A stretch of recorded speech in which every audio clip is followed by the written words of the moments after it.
আসসালামু আলাইকুম প্রিয় দর্শক, এই মুহূর্তে আমি আছি অমর ২১শে বইমেলা ২০২৫-এর মেলা প্রাঙ্গণে ঘাসফুল প্রকাশনী স্টলের সামনে। আমার সঙ্গে এই মুহূর্তে যিনি আছেন তিনি সেই আদিকাল থেকে আমার পছন্দের লেখকদের একজন। এবার তার চমকপ্রদ কিছু বই বেরিয়েছে, তার মধ্যে একটি হচ্ছে দোয়েল পাখির নোট। আমরা ২ টাকার নোটের ওপর যে হুবহু ২ টাকার নোটটা যেরকম থাকে ওরকম একটা নোটের ছবি সম্বলিত বইয়ের মলাট আমরা দেখতে পাচ্ছি। ২ টাকা দোয়েল পাখির নোট, হাসান ইনাম। আসসালামু আলাইকুম, কেমন আছেন? ওয়ালাইকুম আসসালাম, এই তো ভালো আছি। আপনি কেমন আছেন? আলহামদুলিল্লাহ ভালো আছি।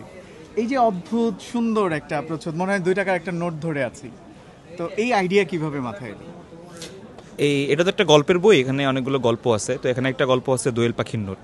তো ওই গল্পটার নাম গল্পটা আমি যখন লিখি তখনই আমার মাথায় ছিল যে যদি কোনোদিন গল্পগ্রন্থ করি, গল্পগুলো সংকলন করি, তাহলে আমি এই নামে গল্পের বইয়ের নামটা দিব।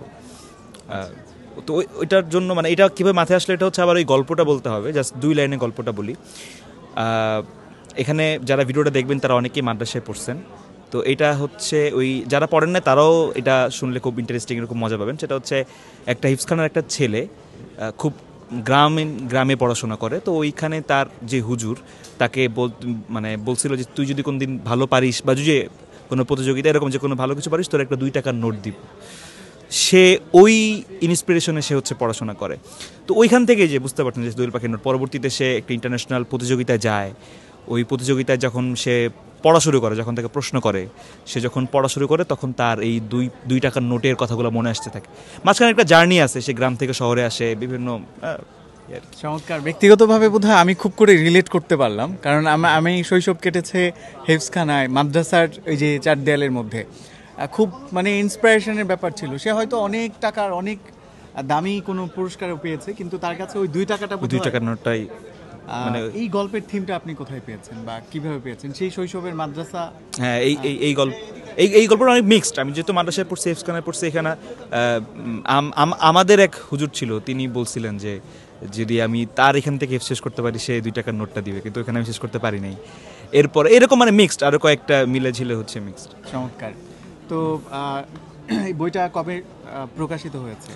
এটা ১ তারিখে আসার কথা, সম্ভবত ২ তারিখ থেকে স্টলে পাওয়া যাচ্ছে। আচ্ছা, কেমন সাড়া পাচ্ছেন? মেলা একটু কম আসা হচ্ছে, ভালোই মনে হয়। ফেসবুকে যা দেখছি মোটামুটি। এই পর্যন্ত আপনার প্রকাশিত বইয়ের সংখ্যা কয়টি? একটু গুনতে হবে, না গুনে গুনতে হবে। গুনতে হবে, তার মানে হচ্ছে বেশি, এত বেশিও না, কিন্তু একটু গুনে বলতে হবে। আচ্ছা, এবার আর কি বই আসছে আপনার? আর একটা থ্রিলার আসবে বাতিঘর প্রকাশনী থেকে, নাম তথই বচ। এটা খুব দ্রুত। শব্দটা আবার যদি বলতেন। তথই বচ। তথই বচ।